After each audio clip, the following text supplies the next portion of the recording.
Oi, aqui é a Fernanda Frutarola. Nesse vídeo de hoje a gente vai dar continuidade à segunda sessão da prova do TOEFL ITP, que é a sessão de Structure and Written Expression. Então, no vídeo passado a gente falou sobre como é a sessão de Structure, qual é o nosso objetivo nessa sessão, quantas questões são. Então a gente vai reforçar aqui. A gente tem nessa sessão 40 questões para serem respondidas em 25 minutos. As questões são de múltipla escolha. Essa sessão é dividida em duas partes. A primeira parte é a parte de Structure, que a gente falou no vídeo passado, onde a gente tem que escolher a opção de resposta que melhor completa a frase. Nessa agora segunda parte da sessão de gramática, a gente vai falar sobre written expression. São 25 questões em que a gente tem que identificar o erro da frase. O que é importante aqui a gente reforçar, falar de novo sobre isso?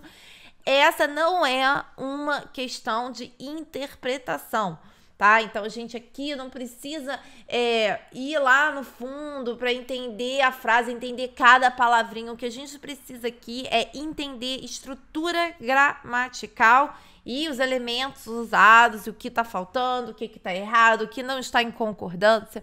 Então, aqui nessa sessão, nessa parte, né, a parte de written expression, a gente tem pontos gramaticais que caem com bastante frequência, como coisas simples, né, mas que caem muito e passam despercebido pelos alunos, que é como concordância sujeito e verbo, tempo verbal. Então a frase está falando sobre o passado, mas o verbo está no presente. Voz passiva cai bastante, comparativo superlativo, estrutura paralela. A gente vai falar sobre esses elementos. No total são 60 pontos que caem, mais ou menos, né, nessa sessão. Que podem cair, né, que costumam cair com frequência, mas a gente tem os pontos que caem com mais frequência, que são esses que eu te falei. Advérbio e adjetivo cai bastante. Então, assim, essas são questões que a gente tem que ficar de olho, porque você começa a treinar e você percebe facilmente e rapidamente onde está o erro. A gente volta para essa questão que essa sessão é uma sessão bem rapidinha, né? A gente tem 25 minutos para 40 questões, então não dá tempo da gente ficar muito tempo, né? Perder muito tempo, dedicar muito tempo a fazer uma questão só. Então, tá sentindo dificuldade numa questão, pula, vai para a próxima, depois você volta, ou você marca uma opção de resposta. Eu acho que pode ser a A, depois eu volto se eu tiver tempo, marca para não deixar nada em branco, porque você não sabe se você vai ter tempo de voltar naquela questão, mas não perde muito tempo numa questão, porque senão você não consegue concluir essa sessão. E aí, por causa de uma questão, você deixou 4, 5, 6 questões sem fazer, que talvez, se você tivesse feito, você tivesse acertado, porque talvez tivessem sido questões mais fáceis para você. Então, não vale a pena a gente perder muito tempo numa questão, porque é uma questão corridinha. Então, aqui, o que é essa segunda parte, que é a parte de written expression? É a parte que a gente vai identificar os erros da oração. Então, aqui a gente tem que lembrar que a gente não precisa corrigir esses erros. O que a gente tem que ser capaz é de identificá-los. É claro que à medida que você vai treinando e vai estudando e tudo, você vai fazer a correção naturalmente na sua mente, porque você vai olhar e você vai ver que tá errado de forma rápida, então você já sabe o que é. Mas mesmo que você fique na dúvida, fala, eu tô olhando aqui, eu tenho certeza que isso aqui tá errado. Mas agora eu não me lembro se eu corrigiria assim ou assim. Não importa, porque você não precisa corrigir.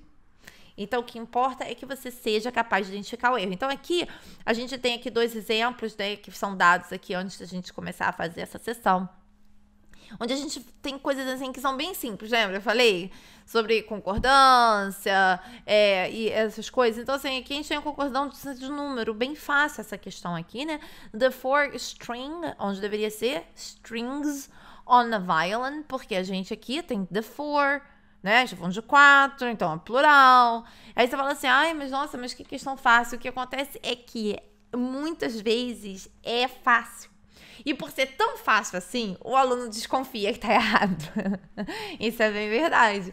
E aí procura um outro erro. Mas eu não sei o que significa isso. Então vai que isso aqui que tá errado. Ou tem uma preposição sublinhada. Então deve ser a preposição que tá errada, porque isso aqui tá muito fácil. Deve ser... Não é uma prova de pegadinha. Não é uma questão, uma sessão de pegadinhas. Aqui o nosso foco é realmente análise gramatical. Então você olhou tá errado, tinha que estar no plural, não tá no plural, é isso aí, marcou rapidinho, vai pra próxima, porque a gente tem que ganhar tempo assim, né? Umas questões a gente vai fazer muito rápido e outras questões a gente vai ter que fazer uma análise da frase maior, ou você vai precisar de fato de mais tempo para às vezes identificar o erro, porque você pode ficar em dúvida, né?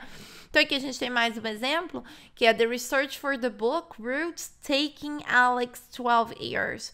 Então aqui, se você, por exemplo, estudei gramática, fui lá, aprendi a gramática, aprendi como fazer análise de frase, aprendi quais são os elementos da oração que eu preciso ter, a gente consegue rapidamente identificar aqui.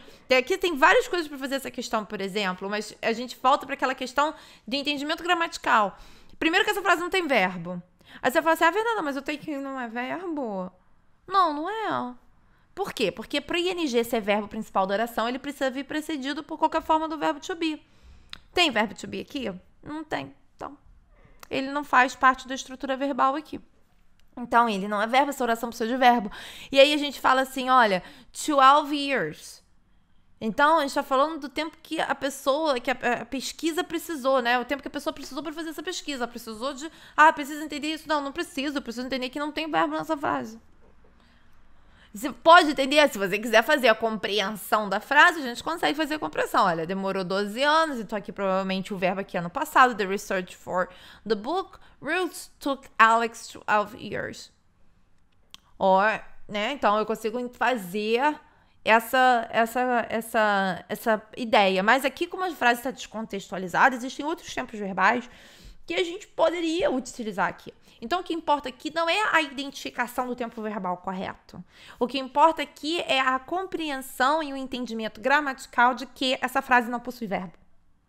E por isso o taking tem que estar errado. Porque ele é a única estrutura aqui que pode ser um verbo, né? Porque a gente tem take, que é o verbo. Então, a gente consegue entender que aqui, essa estrutura aqui, para ser o verbo, né, para ser estrutura verbal, ou esse taking tem que vir acompanhado do verbo to be, ou o que a gente tem que ter aqui é um tempo verbal diferente, que não seja o ing. Compreensão do restante da frase precisa? Aqui não precisa. Não precisa. Precisa analisar que não tem nenhuma outra palavra que é verbo aqui, que vem de verbo. A gente só tem o taking, que vem do verbo take. Mas que aqui não faz papel de verbo. Por quê? Porque ing para ser verbo tem que vir precedido pelo verbo to be. Senão não faz papel da estrutura verbal da oração. Então, não tem. Então é isso. Fica a letra C que tem que corrigir. Então, assim, é importante a gente entender isso. Fernanda, nossa, mas isso sim eu faço tranquilo. Faz tranquilo, porque uma vez que você começa a praticar, esse é o tipo de coisa que você já vai ter praticado 500 mil vezes e você consegue saber que isso aqui tá errado. É rápido de fazer.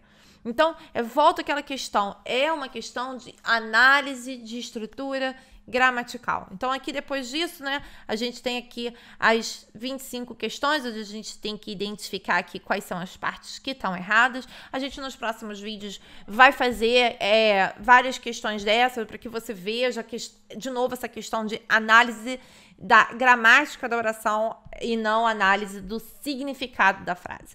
É isso aí. Qualquer dúvida que você tenha, deixa aqui nos comentários, diz pra mim o que você achou desse vídeo. Se você gostou, não deixe de se inscrever no canal e deixar o seu like. É isso aí. Um abraço e até o próximo.